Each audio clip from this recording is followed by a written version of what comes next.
നമുക്കെല്ലാവർക്കും അറിയാം, ലോകത്തിന്റെ നേതാവ് അന്ത്യപ്രവാചകൻ മുഹമ്മദ് മുസ്തഫ.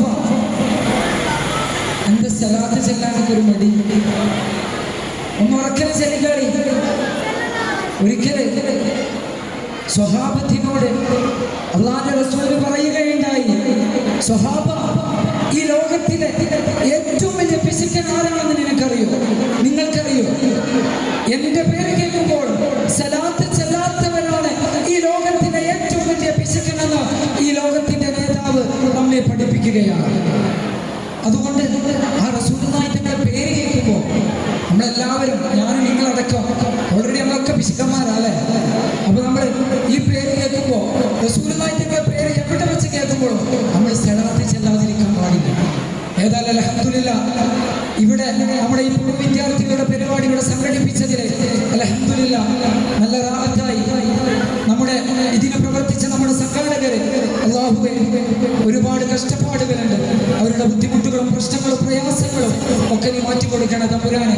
പ്രത്യേകിച്ച് നമ്മുടെ മദ്രസയിൽ നിന്ന്, നമ്മുടെ മദ്രസയുടെ ഒരു സേവകനായിരുന്ന നമ്മുടെ സലീംഖ, നമ്മുടെ നൗഷാദ്, അതുപോലെ നമ്മുടെ കമ്മിറ്റിയുടെ അംഗമായിരുന്ന അംസാക്ക, ഇങ്ങനെ ഒരുപാട് വ്യക്തികൾ, നിങ്ങളുടെയും എന്റേതുമായ ഒരുപാട് ആളുകളുടെ ഉമ്മമാര്, ഉപ്പമാര് അല്ലാഹുവേ ഖബറിലാണ്. അവരുടെ ഖബറിനെ സ്വർഗമാക്കണേ അല്ലാ, ഖബർ വെളിച്ചമാക്കി കൊടുക്കണേ തമ്പുരാനെ. ഞാൻ എന്റെ വിഷയത്തിലേക്ക് കിടക്കുകയാണ്. അപ്പാ റസൂലുള്ളാഹി തങ്ങളുടെ പേര് കേൾക്കുമ്പോൾ നമ്മൾ സലാത്ത് ചെല്ലാതിരിക്കാൻ പാടില്ല. ഒന്നുറക്കനെ ചെല്ലി, ലോകത്തിന്റെ നേതാവ് അന്ത്യപ്രവാചകൻ മുഹമ്മദ് മുസ്തഫ സല്ലല്ലാഹു അലൈഹി വസല്ലം തങ്ങളുടെ 1500ാമത് ജന്മദിനാഘോഷ വേദിയിലാണ് ഞാനും നിങ്ങളും ഇവിടെ നിലകൊള്ളുന്നത്. എന്തുകൊണ്ടാണ് എന്റെ പ്രിയമുള്ളവരെ റസൂലുള്ളാഹി തങ്ങളെ നമ്മൾ സ്നേഹിക്കാത്തത്?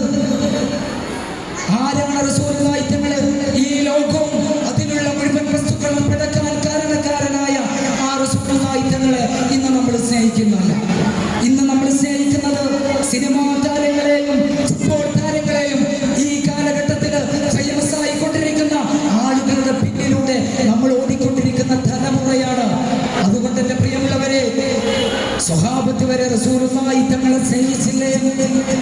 ഏറ്റവും കൂടുതൽ റസൂലുള്ളാഹി തങ്ങളെ സ്നേഹിച്ച സ്വഹാബിയല്ലേ അബൂബക്കർ സിദ്ദീഖ് തങ്ങള്.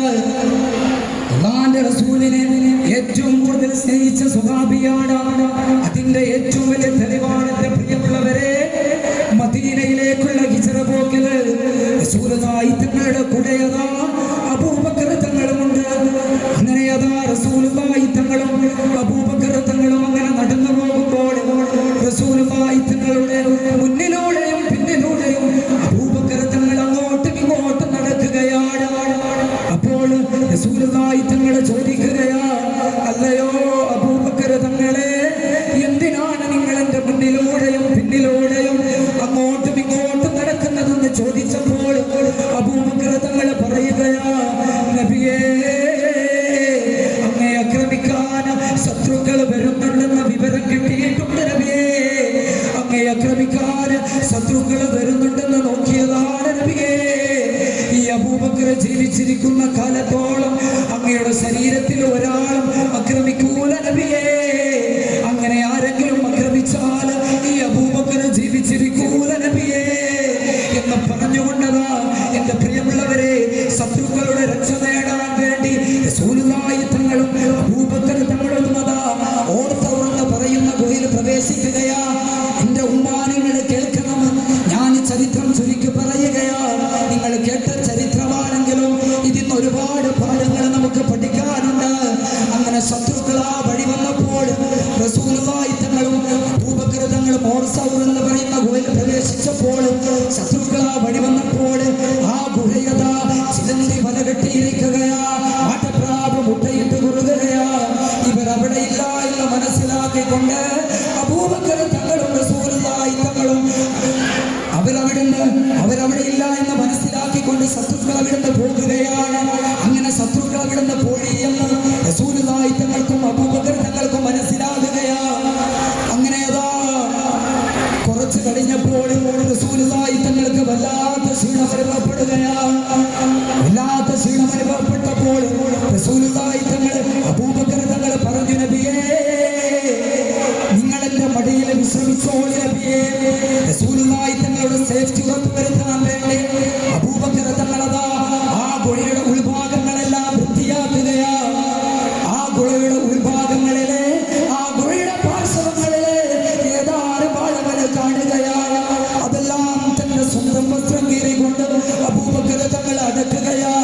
എന്റെ പ്രിയമുള്ള ഉമ്മ, എന്റെ പ്രിയമുള്ള ഉപ്പ, രണ്ടു ദ്വാരം അടക്കാൻ ബാക്കിയായി. അത് തന്റെ സ്വന്തം രണ്ട് കാലിന്റെ തള്ളവരിൽ കൊണ്ടടക്കുകയാ. എന്നിട്ട് റസൂലുള്ളാഹി തങ്ങള് അബൂബക്കർ തങ്ങളുടെ മടിയിലങ്ങ് സുഖമായി കിടന്നുറങ്ങുകയാ. കുറെ സമയം കഴിഞ്ഞു. കുറെ സമയം കഴിഞ്ഞപ്പോൾ എന്റെ പ്രിയമുള്ളവരെ, സുബ്ഹാനല്ലാഹ്, ആ മാളത്തിൽ നിന്നതാ ഉഗ്രവിഷമുള്ള പാമ്പ് വന്ന് അബൂബക്കർ തങ്ങളുടെ കാലിലങ്ങ് കൊത്തുകയാ. അബൂബക്കർ തങ്ങൾ അനങ്ങുന്നില്ല. അബൂബക്കർ തങ്ങൾ അനങ്ങാതെ ആ വേദന സഹിച്ചു പിടിച്ച് എന്റെ റസൂലുള്ളാഹി തങ്ങൾ ഉണരാൻ പാടില്ല, ഞാനെങ്ങാനും നെറ്റി ഉണർന്നാൽ എന്റെ റസൂലുള്ളാഹി തങ്ങൾ ഉണരാൻ പാടില്ല എന്ന് വെച്ചുകൊണ്ട് അബൂബക്കർ തങ്ങള് ആ വേദന സഹിച്ചു പിടിച്ച് നിൽക്കുകയാണ്. അങ്ങനെ ആ വേദന സഹിച്ചു പിടിച്ച് അബൂബക്കർ തങ്ങളുടെ കണ്ണിൽ നിന്ന് കണ്ണുനേരെ റസൂലുള്ളാഹി തങ്ങളുടെ മുഖത്തേക്ക് ഒറ്റ വീഴുകയാണ്. റസൂലുള്ളാഹി തങ്ങൾ വെട്ടി ഉണർന്നു. എന്നിട്ട് ചോദിച്ചു, അല്ലയോ അബൂബക്കർ തങ്ങളെ, എന്തിനാണ് നിങ്ങൾ കരയുന്നത്? എന്തിനാണ് അബൂബക്കർ തങ്ങളെ നിങ്ങൾ കരയുന്നത്? അബൂബക്കർ തങ്ങൾ പറയുകയാ, നബിയേ, എന്റെ കാലിൽ പാമ്പ് കൊത്തിരിക്കുകയാ നബിയേ എന്ന് പറഞ്ഞപ്പോൾ റസൂലുള്ളാഹി തങ്ങൾ ആ പാമ്പിനോട് ചോദിച്ചു, അല്ലയോ പാമ്പേ, എന്തിനാണ് എന്റെ പ്രിയ കൂട്ടുകാരനായ എന്റെ കരളിന്റെ കഷ്ടമായ അബൂബക്കർ തങ്ങളെ നിങ്ങൾ കൊത്തിയതെന്ന് ചോദിച്ചപ്പോൾ, എന്റെ പ്രിയമുള്ളവരെ, ആ പാമ്പ് മറുപടി പറയുന്നത് നിങ്ങൾ കേൾക്കണം. ആ പാമ്പ് മറുപടി പറയുകയാ, നബിയേ, നിങ്ങളോട് സിദ്ദീഖ് തങ്ങളും ഈ ഗുഹയിൽ വന്നെന്നറിഞ്ഞപ്പോൾ അങ്ങയെ കാണാൻ വേണ്ടി ഞാനൊന്ന് നോക്കുമ്പോൾ എന്റെ മാളം അബൂബക്കർ തങ്ങൾ അടച്ചിരിക്കുകയാ നബിയേ.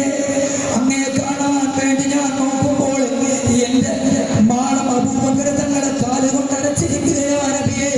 അതുകൊണ്ടാണ് ഞാൻ കൊത്തിയതെന്ന് പറയുകയാ. എന്നിട്ട് റസൂലുള്ളാഹി തങ്ങളുടെ ആ ശറഫാക്കപ്പെട്ട ഉമ്മനീര് അബൂബക്കർ തങ്ങളുടെ കാലിലങ്ങ് പുരട്ടുകയും ആ വിഷമങ്ങ് ഇറങ്ങി പോകുകയും ചെയ്തു. എന്താണ് പ്രിയമുള്ളവരെ ഇതിന് നമ്മൾ മനസ്സിലാക്കേണ്ടത്? ഹബീബ് തങ്ങളെ നമ്മൾ സ്നേഹിക്കണം, റസൂലുള്ളാഹി തങ്ങളെ സ്നേഹിക്കണം. ഒരു ദിവസമെങ്കിലും ആരെങ്കിലും റസൂലുള്ളാഹി തങ്ങളുടെ പേരിൽ സലാത്ത് ചൊല്ലാറുണ്ടോ? ഇതോ ഒരു ദിവസം ഒരു സലാത്ത് ചൊല്ലിയാൽ 10 ഗുണങ്ങളെന്ന് നൽകുന്നതാണ്. 10 സലാത്ത് ചൊല്ലിയാൽ 100 ഗുണങ്ങളെന്ന് നൽകുന്നതാ.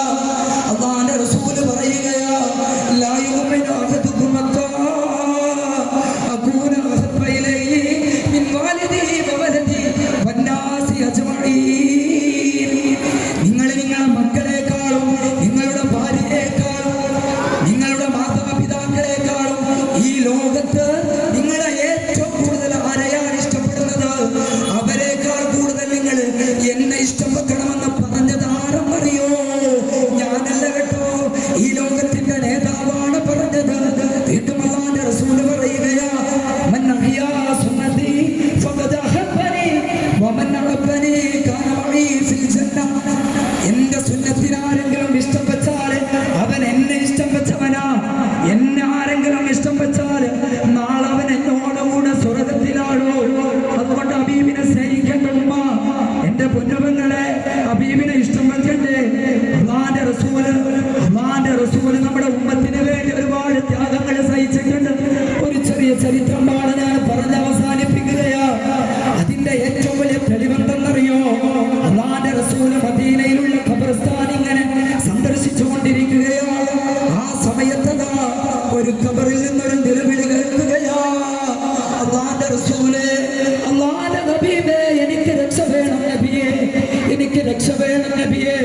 എന്റെ 2 ഭാഗത്തും തീയാണ് നബിയേ, എനിക്ക് രക്ഷ വേണം നബിയേ. അല്ലാഹുവിന്റെ റസൂലിന് ഇത് ആരുടെ ഖബറാണെന്നറിയൂല. ഇതാരുടെ ഖബറാണെന്നറിയാൻ റസൂലുള്ളാഹി തങ്ങളതാ സൽമാനുൽ ഫാരിസി തങ്ങളെ വിളിക്കുകയാണ്. അല്ലയോ സൽമാനുൽ ഫാരിസി തങ്ങളെ, ഇതാരുടെ ഖബറാണെന്ന് നിങ്ങൾക്കറിയോ? സൽമാനുൽ ഫാരിസി തങ്ങൾ പറയുകയാണ്, ഇല്ല നബിയേ, എനിക്കറിയൂല നബിയേ. അപ്പോൾ റസൂലുള്ളാഹി തങ്ങൾ പറയാണ് ഇത് ആരുടെ ഖബറാണെന്ന് എനിക്കറിയണം. അതുകൊണ്ട് നിങ്ങൾ മദീനയിലുള്ള നിവാസികളോട് നിങ്ങൾ പറയണേ, അവരുടേതായിട്ടുള്ള കുടുംബക്കാരുടെ ഖബർ സന്ദർശിക്കാൻ ഞാൻ പറഞ്ഞിട്ടുണ്ടെന്ന്. ഇത് എന്തിനാണെന്ന് നിങ്ങൾക്ക് മനസ്സിലായോ? ഇത് ആരുടെ ഖബറാണെന്ന് റസൂലുള്ളാഹിക്ക് അറിയാൻ വേണ്ടിയാ.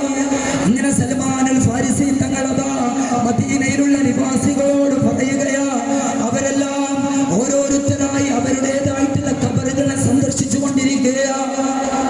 പക്ഷേ അല്ലാഹുവിന്റെ റസൂല് ഈ ഖബറിന്റെ അടുത്തേക്ക് ആരും വരുന്നില്ലടോ. ഈ ഖബറിന്റെ അടുത്തേക്ക് ആരും വരുന്നില്ല. സന്ദർശിച്ചെല്ലാവരും തിരിച്ചു മടങ്ങിപ്പോയി. പക്ഷെ അല്ലാഹുവിന്റെ റസൂല് അവിടെ നിന്ന് മടങ്ങിപ്പോയില്ല. കാരണം ഖബറിൽ കിടക്കുന്നത് എന്റെ ഉമ്മത്തിൽപ്പെട്ട വ്യക്തിയാണ്. അങ്ങനെ ഞാൻ കൈവടിയില്ല എന്ന് പറഞ്ഞുകൊണ്ട് റസൂലുള്ളാഹി തങ്ങൾ കുറേ നേരം ആ ഖബറിന്റെ അരികിൽ നിൽക്കുകയാ. കുറേ കഴിഞ്ഞപ്പോൾ എന്റെ പ്രിയപ്പെട്ട കുറേ സമയം കഴിഞ്ഞപ്പോൾ ദൂരെ നിന്ന് ഒരു ഉമ്മാമ നടന്നു വരികയാ. ഉമ്മ വെല്ലെ നടന്ന് ഒരു വടിയും പിടിച്ച് കുറച്ച് നടന്ന് ആ ഉമ്മയതാ ആ ഖബറിനെ ലക്ഷ്യമാക്കിക്കൊണ്ടതാ ആ ഉമ്മ നടന്നു വരികയാ. എന്നിട്ട് റസൂലുള്ളാഹി തങ്ങൾ ആ ഖബറിന്റെ അടുത്തേക്ക് പോകുകയാ. ആ ഉമ്മയോട് ചോദിച്ചു, അല്ലയോ ഉമ്മ, ഇത് നിങ്ങളുടെ ആരുടെ ഖബറാണെന്ന് ചോദിക്കുകയാ. ആ ഉമ്മ പറയുകയാ, നബിയേ, ഇതെന്റെ കരളിന്റെ കഷ്ടമായ എന്റെ പൊന്നുമോന്റെ ഖബറാണ് നബിയേ. അപ്പോൾ റസൂലുള്ളാഹി തങ്ങൾ ആ ഉമ്മയോട് ചോദിച്ചു, അല്ലയോ ഉമ്മ, നിങ്ങളുടെ മകൻ ജീവിച്ചിരിക്കുന്ന കാലത്ത് നിങ്ങളോട് സംതൃപ്തിയിലൂടെയായിരുന്നു ജീവിച്ചിരുന്നത്. മരിച്ചപ്പോൾ നിങ്ങൾ പൊരുത്തം കൊടുത്തിട്ടുണ്ടോ ഉമ്മ എന്ന് പറഞ്ഞപ്പോൾ എന്റെ പ്രിയമുള്ളവരെ ആ ഉമ്മ മറുപടി പറയുകയാ, നബിയേ, എന്റെ പൊന്നുമോനെ എനിക്ക് വളരെയധികം ഇഷ്ടമാണ് നബിയേ, വളരെയധികം ഇഷ്ടമാണ്. അതിരാ സമയത്ത് ലഹരിക്കടിമയായി കള്ളും കുടിച്ചുകൊണ്ട് പൊന്നുമോനെ പാതിരാ സമയത്ത് വീട്ടിലോട്ട് കയറി വരാറ്. എന്റെ പൊന്നുമോനെ ഭക്ഷണം കഴിച്ചിട്ടേ ഞാൻ കഴിക്കാറുള്ളൂ. അവൻ ഭക്ഷണം എടുത്തെറിയാറുണ്ട്. എന്നെ ഒരുപാട് ആക്രമിച്ചിട്ടുണ്ട് നബിയേ എന്ന് പറയുകയാണ്. അപ്പോൾ റസൂലുള്ളാഹി തങ്ങൾ പറഞ്ഞു, ഉമ്മ, നിങ്ങൾ നിങ്ങളെ മകന് പൊരുത്തപ്പെട്ടു കൊടുക്കോ? ഇല്ല നബിയേ, ഞാൻ പൊരുത്തപ്പെട്ടു കൊടുക്കൂല നബിയേ. അത്രത്തോളം എന്നെ ഭയങ്കര കഷ്ടപ്പെടുത്തിയിട്ടുണ്ട് നബിയേ. പ്രിയമുള്ളവരെ, ഇതിന്ന് പഠിക്കേണ്ട പാഠം എന്തെന്നറിയോ? ആരാണോ മാതാപിതാക്കള്, ആരാണ് നിന്റെ ഉമ്മ, ആരാണ് നിന്റെ ഉമ്മ, 10 മാസം ഗർഭം ചുമന്ന് നിന്നെ ഭൂമിയിലോട്ട് പ്രസവിച്ചു വിട്ടിട്ടുണ്ടെങ്കിൽ ആ ഉമ്മയോട് ഇന്ന് പറയുന്ന വാക്കുകൾ എന്താണോ? എടോ, എനിക്കുമുണ്ടൊരു കൂട്ടുകാരൻ, അവന്റെ ഉമ്മ എന്ന് പറയുന്നത് എന്റെ ഉമ്മയായിരുന്നു. അല്ലാഹുവേ, അവന്റെ ഉമ്മ ഇന്ന് അവന്റെ കൂടെ ഇല്ല. ഉപ്പാക്ക് ട്യൂമറായിട്ട് ഒരുപാട് വർഷക്കാലം സുഖമില്ലാതെ കിടക്കുകയായിരുന്നു. അവന്റെ ഉമ്മയായിരുന്നു ഉപ്പാനെ നോക്കിയിരുന്നത്. അങ്ങനെ അതാ പെട്ടെന്ന് അവന്റെ ഉമ്മ മരണപ്പെടുകയാണ്. ഒരു അസുഖവുമില്ലാത്ത ഉമ്മ മരണപ്പെടുകയാ. അല്ലാഹുവേ, എടോ, നമ്മുടെ ഉമ്മയും ഉപ്പയും ഒക്കെ മരിച്ചു കഴിഞ്ഞാലേ ആ വേദന നമുക്കറിയുള്ളൂ. അവന്റെ ഉമ്മയും ഉപ്പയും ഇപ്പൊ അവന്റെ കൂടെയില്ല. അവന് എന്നും എന്നോട് പറയുമടോ, ഉമ്മയില്ലാത്ത ജീവിതം എത്ര സങ്കടകരമാ. അവര് നഷ്ടപ്പെട്ടു നോക്കണം. അപ്പോഴാണ് നമുക്കതിന്റെ സങ്കടം മനസ്സിലാവുകയുള്ളൂ. അപ്പോഴേ നമുക്കതറിയുള്ളൂ. അതുകൊണ്ട് നമ്മളെ വീട്ടിൽ കയറി ചെല്ലുമ്പോൾ ഒരു ഗ്ലാസ് വെള്ളം എടുത്തു തരാറ്, ഒരു ഗ്ലാസ് ചായ എടുത്തു തരാറ് നിന്റെ ഉമ്മയില്ലെങ്കിൽ, നിന്റെ ഉമ്മയില്ലെങ്കിൽ അതിന്റെ സങ്കടം എത്രത്തോളമാണെന്നറിയോ? ഞാൻ എന്റെ വിഷയത്തിലേക്ക് കടക്കുകയാ. അങ്ങനെ അതാ റസൂലുള്ളാഹി തങ്ങൾക്ക് ആ ഖബറിലുള്ള വ്യക്തിയുടെ ശബ്ദം ഇങ്ങനെ കേൾക്കുകയാണ്. ആ അല്ലാഹുവിന്റെ റസൂലിന്റെ ബറക്കത്ത് കൊണ്ട് ആ ഉമ്മാക്കും ആ ശബ്ദം കേൾപ്പിക്കുകയാ. അല്ലാഹുവിന്റെ റസൂലേ, എനിക്ക് രക്ഷ വേണം നബിയേ, എന്റെ 2 ഭാഗത്തും തീയാണ് നബിയേ. ഇത് കേട്ടപ്പോൾ ആ ഉമ്മ അവിടെ നിന്ന് കരഞ്ഞു പോവുകയാ. ആ ഉമ്മ കരഞ്ഞു പോവുകയാ. കാരണം സ്വന്തം മകനല്ലേ ഖബറിൽ കിടക്കുന്നത്. അങ്ങനെ ആ ഉമ്മ അവിടുന്ന് പൊരുത്തം കൊടുക്കുമ്പോ ഉമ്മ അവിടുന്ന് പൊരുത്തപ്പെട്ടു കൊടുക്കുകയാ. അങ്ങനെ ആ ഖബറിൽ നിന്ന് ആ നിലവിളി നിൽക്കുകയാണ്, ജസാക്കല്ലാഹു ഖൈറ യാ റസൂലല്ലാഹ്. അല്ലാഹുവിന്റെ റസൂലേ, നന്ദിയുണ്ട്. അല്ലാഹുവിന്റെ റസൂല് കാരണമാണോ ഇന്നല്ലെങ്കിൽ നാളെ ഞാനും നിങ്ങളും മരിച്ചു പോകാനുള്ളതാണ്. അപ്പോൾ പാറയിൽ നമ്മൾ ശിക്ഷ അനുഭവിച്ചു കൊണ്ടിരിക്കുമ്പോൾ നമ്മുടെ ശഫാഅത്തിന് അല്ലാഹുവിന്റെ റസൂൽ മാത്രമേ ഉണ്ടാവുകയുള്ളൂ. അല്ലാഹുവേ, എൻ്റെ ഉമ്മത്ത് ശിക്ഷ അനുഭവിച്ചു കൊണ്ടിരിക്കുക എന്ന് പറയാൻ അല്ലാഹുവിന്റെ റസൂൽ മാത്രമേ ഉണ്ടാവുകയുള്ളൂ. അതുകൊണ്ട് എൻ്റെ പ്രിയമുള്ളവരെ, ആ റസൂലുള്ളാഹി തങ്ങളെ ഇഷ്ടപ്പെടണം, നമ്മുടെ ഹൃദയത്തിൽ കൊണ്ടു നടക്കണം. അതിന് അല്ലാഹു സുബ്ഹാനഹു വ തആല നമുക്ക് തൗഫീഖ് നൽകുമാറാകട്ടെ എന്ന് പ്രാർത്ഥിച്ചുകൊണ്ട് ഞാൻ എൻ്റെ വാക്കുകൾക്ക് വിരാമം കുറിക്കുകയാണ്. വാഹിറു ദഅ്വാന അനിൽ ഹംദുലില്ലാഹി റബ്ബിൽ ആലമീൻ. നിങ്ങളെല്ലാവരുടെ ദുആവസിയത്തോടു കൂടി ഞാൻ നിർത്തുകയാണ്. അസ്സലാമു അലൈക്കും വറഹ്മത്തുള്ളാഹി തആല വബറകാതുഹു.